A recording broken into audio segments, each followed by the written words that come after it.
Back in 2013, a man named Mario Silva wrote an article titled Failed States Causes and Consequences, and it was actually published in the International Journal of Public Law and Policy, and it outlined 10 aspects of a failed state. And unfortunately, I'm here to tell you that the United States qualifies for most, if not all, of those categories. And that's something we need to talk about because if we go the way of a failed state, things become very dangerous very quickly. Understand, failed states like Nigeria are heavily reliant on vigilantism to keep law and order. And then we look at other places like Venezuela, where you can barely afford toilet paper or a loaf of bread. And then you can look at states that are currently on their way to becoming a failed state that are much closer to home, like Mexico. And that's becoming more and more dangerous every single day. So if the United States goes away of a failed state, it's going to be very dangerous and it's going to become true SHTF. And in fact, it looks like we might already be there in many ways. So what's the first category of a failed state, or the first aspect of a failed state? That would be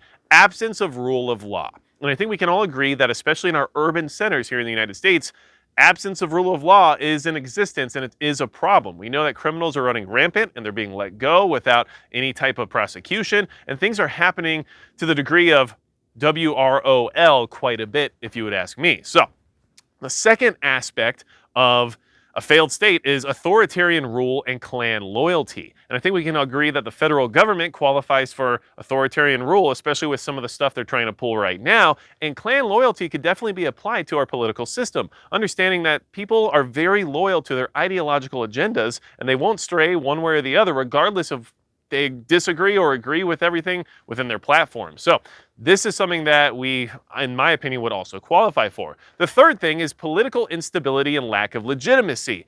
I think we are politically unstable in many ways, and the legitimacy thing is also a conversation, is just how I'll say that. So the fourth aspect of a failed state is economic and social instability, which contributes to poverty. And I think we can agree right now, especially with inflation and everything else that's going on within the country, that economic and social instability is being experienced by just about everyone, unless you're in the top 1%. And this instability is definitely contributing to expanded poverty, and people are becoming poorer and poorer and being able to afford less and less. And that's exactly where we stand right this second, okay? Now, the fifth aspect of a failed state is lack of security and internal conflict. Well, I'm not going to say I feel extremely secure.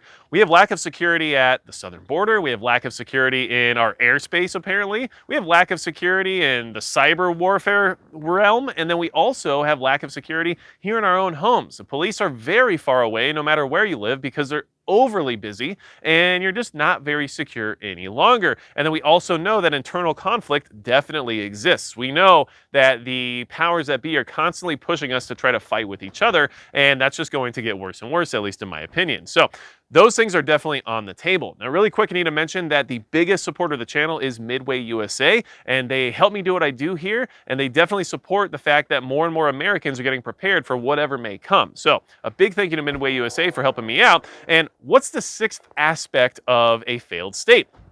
Well, this one is definitely something we qualify here in the United States. I'm not going to say it's train horns, but it is impunity and an ineffective justice system, okay? Let's say that again. Impunity and an ineffective justice system. Well, I would say it's been demonstrated to us quite regularly, very recently. Sorry, it's very cold. I'm having a hard time talking, apparently. That people at the top don't actually get prosecuted for anything. Crimes are not prosecuted if they're done by certain groups of people. And impunity is rampant within our own government. So, yeah, I would say our justice system is relatively ineffective. I would say that the law is only enforced upon those who are deemed let's just say, a problem. And yeah, we're in a crossroads right now where our justice system is not effective at all. So yeah, we definitely qualify for that one. What is number 7 on this list? It's loss of internal territorial control. Well, let's see. How much land did China buy in the United States recently? How much of it is near some of our military bases? How much control do we have over the southern border? How are things looking in that regard? I don't know. Oh, wait. Do we have any control over our territory when it comes to our airspace? Huh. All right, so number 8 is gross criminal violations of human rights. Now, I'm sure You could argue that that exists right now in the United States in many, many ways, especially if you want to talk about health rights, right? When it comes to people's individual health. And you could argue that from whatever side of the spectrum you want to argue it from. But regardless, I would say that there are quite a few violations of human rights that happen here in the United States on a regular basis. And man, it's just starting to look like we're going to check every box on this list, apparently. So, and that's just, you read into that how you will. I'm only going to be able to say certain things here without causing myself a problem, and I'm sure you're aware of what some of those things might be. So, what's number 9 on the list? Loss of social cohesion and development. Well, I would say that our society as a whole has a hard time being cohesive. We are not getting along very well. Our cultures are not as well blended as they have been in the past, and things are just getting worse in the sense of people trying to separate and not have any type of cohesion. So that's an issue, and our social development is, well, depending on how you look at it, moving in a strange direction, and one that is probably not productive for maintaining a, let's just say, successful state.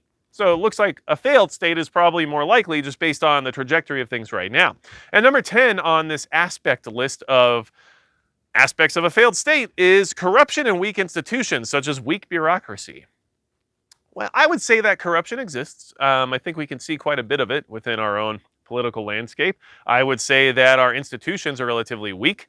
When you look at the leadership within our Department of Justice, when you look at the FBI, when you look at the IRS, the ATF, when you look at a lot of these different bureaucracies, it seems like they aren't very strong. And in fact, they are problematic is probably the best way to say it.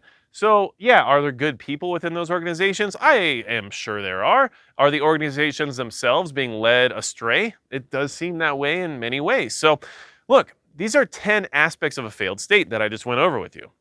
Do we qualify for all of them? You tell me, because it does seem like we probably do. And that should be concerning for you because, in my opinion, that's an indicator of closer and closer to SHTF.